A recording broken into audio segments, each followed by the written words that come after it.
If you're looking for a space to connect with a community focused on creativity and well-being, you're in the right place. Welcome to A Concept You, the podcast, where we talk about creativity, intentional living, and self-expression. I'm your host, Michaela Ayana. Welcome to the playground. Today, we are going to be exploring what it looks like to slow down and rebuild after burnout.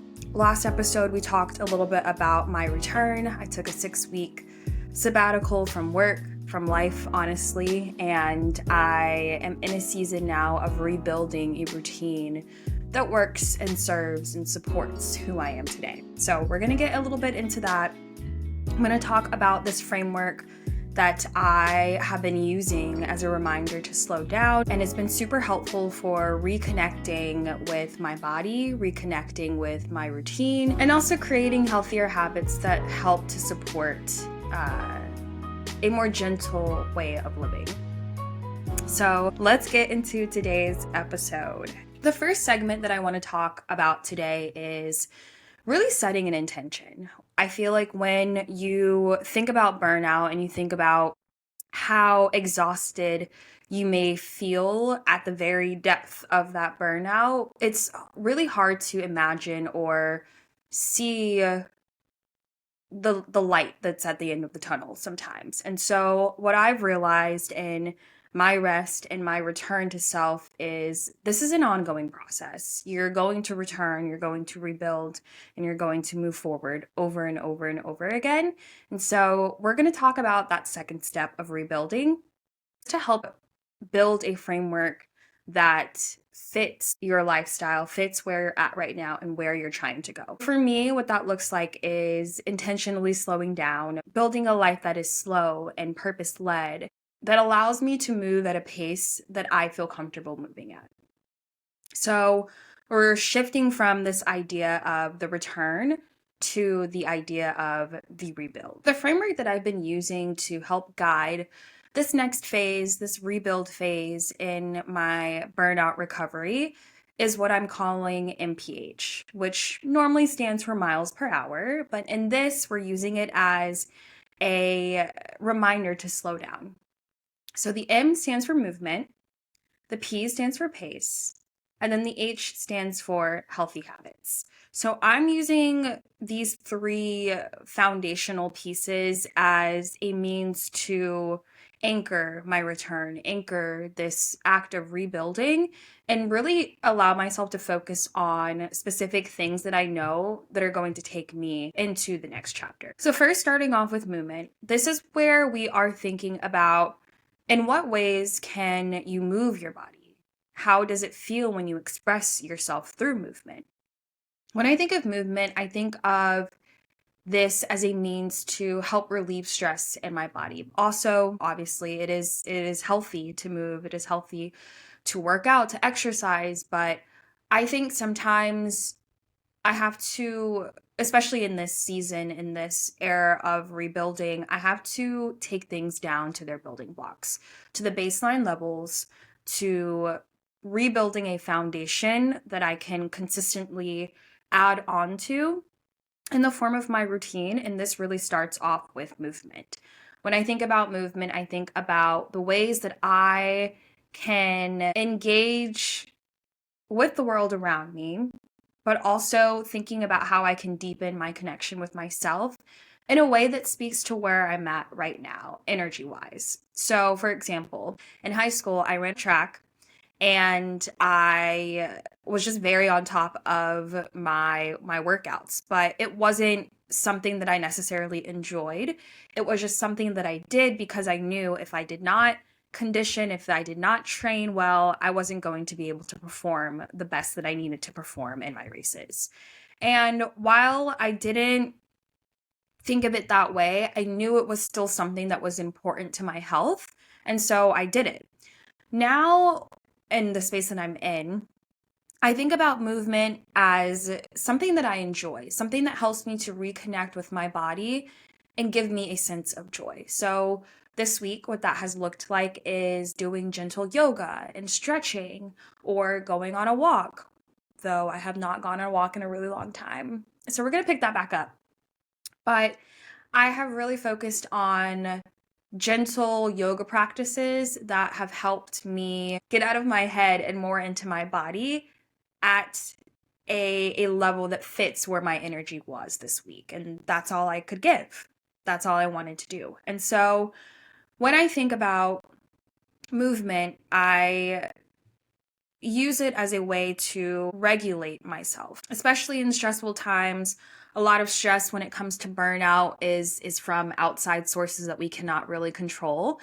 And I used movement, or have been using movement, as something that I can control, as something that I know I can tackle. I can decide what type of movement I want to do. I can decide who I want to do movement with. That is something that I have complete control over. And so I'm able to choose what I want to do that brings me joy, but also allows me to move my body. So one thing that's been helpful, and I kind of alluded to this already, is cycle syncing. This is something that I had been familiar with before. And if you're not familiar, this is essentially specifically for people with vaginas, where you are syncing the areas of your cycle with the movement, or with the way that you fuel your body in each level. No, not level. In each area of your cycle. So there's follicular, there's ovulatory, there's luteal, and then, of course, your menstrual. Each phase of your cycle, there are different levels of energy, different levels, different things that your body needs in those times based on the levels of your hormones. While that may differ a little bit person to person, those phases are what you will see in your cycle. And that's just what I've been using lately to help guide the way that I move my body more aligned with my cycle. Take that as you wish. This is just something that works for me and supports the idea of our first pillar of our foundation that we're going to talk about today. The second piece that we're going to get into is pace. So when we're thinking about pace, we're thinking about, how are you operating right now? Are you operating in an anxiety-inducing pace, or are you slowing down? What does slow even mean to you? When I think about my burnout, I always say that I was just moving 1,000 miles an hour, quite literally. And I think that there is a lot to be gained in slowing down, where you can focus on the things that are ruining you in the present a lot easier, but also you are relieving yourself of an expectation to move at a certain pace that just does not fit where you are. So I feel like, because things were moving too fast for me, that noticing that pace was just not serving me was an easy way for me to not recalculate, recalibrate. That's what I meant to say. To recalibrate my baseline and to move at a pace that just works for me. So if today that looks like resting, that looks like sleeping in a little bit, if tomorrow that looks like, I'm moving a little bit faster, I have to-dos on my list that I want to get done, I'm moving at a pace that serves where I'm at. I'm meeting myself where I'm at. And when you think of rest, when you think of recovery, rest does not equal laziness. Rest does not equal laziness. I think there is a certain stigma or a certain fault that we kind of add to rest, especially in a time when we're trying to hustle. We're trying to get to the next point, to the next, goal in our life, in our journey.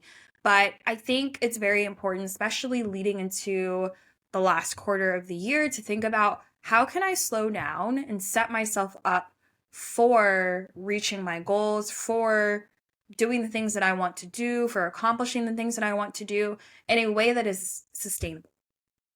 Almost tripped up on my word. In a way that is sustainable.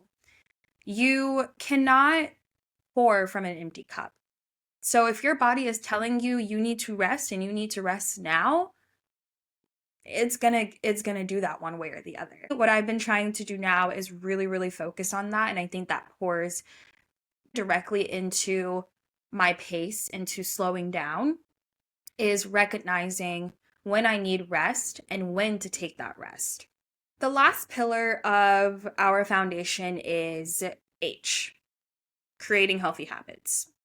When we're thinking about healthy habits, we're thinking of how can you rebuild a routine with healthy building blocks? While our routines may change, they help to give us structure and help to give us comfort in a way that supports the person that we are today.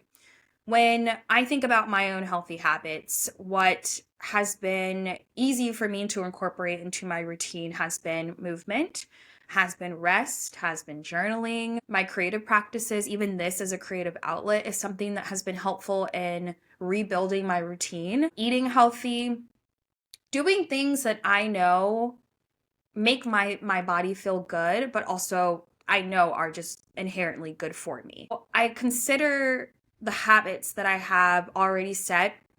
And of course, there'll be times when, I'm lounging around on the couch a little bit too much, or I am indulging in a lot of sweet treats, or maybe today I just didn't, move my body as much as I wanted to. While those one-off days and instances may happen, the most important thing is understanding that routine, consistency does not always look like it's something you're doing every day. What it looks like and what it means is you are returning to a baseline, you are returning to something that is a ritual for your well-being, even though you have those days where you just need to rest, where you just need to be lazy and not have a care in the world for your responsibilities. Sometimes we need those off days to help us re-regulate. And I think that's also a part of rest, allowing yourself the space to fall off of your routine and then, of course, tweak your routine and rebuild it in a way that fits where you are. I feel like that is the constant return of this cycle of rebuilding a routine that fits the person that you are today, that allows you to meet yourself where you are and understand that your routine may evolve. It may change over time, and that's okay because that's naturally how things happen. So as your routine evolves, as you evolve, you have to learn to go with that flow. And that is the last pillar of the foundation, healthy habits. So in wrapping this episode up, I do want to leave you with our foundation. So miles per hour, or MPH. We're now calling this movement, pace, and healthy habits. With this foundation in mind, what is one small thing that you can do over the next 2 weeks that allows you to move with a more intentional way of life? I think this is a perfect thing to reflect on, to journal on, and to use to help rebuild your routine and reconnect with yourself. So that's all I have for you today. Thanks for listening. Thanks for watching. If you're watching, you're a real one. I don't know why I am so nervous to talk to the camera and just to be here. Like I'm excited to get more comfortable talking to the camera, to get more comfortable in really investing myself in this podcast and using it as a way to express my journey. One thing that I've been doing lately, which I've talked a little bit about, is my wellness coaching certification, which honestly has been bringing me so much joy and has been really, really helpful in reconnecting the things that I have already been talking about, have already been preaching about, but giving me more of like a scientific basis on the things that I know to be true. And it's just very validating to learn and go through the chapters and soak up all of this knowledge and know that I was already on the right path. Like I was already on track. I've been known, basically. I've been known. And I think it's just really fun to learn, to explore, this area of wellness and be able to use those practices and add those tidbits into this podcast. So I'm excited. We're gonna see where wellness coach Mac, goes next, but we're learning, we're growing, and we're evolving. So thank you for being here on this journey. Thank you for tuning in to another episode of A Concept You, the podcast. If this episode resonated with you, share it with your loved ones. For more, connect with us on Instagram at aconceptyou or visit michaelacreates.com/ACY. Until next time, take care.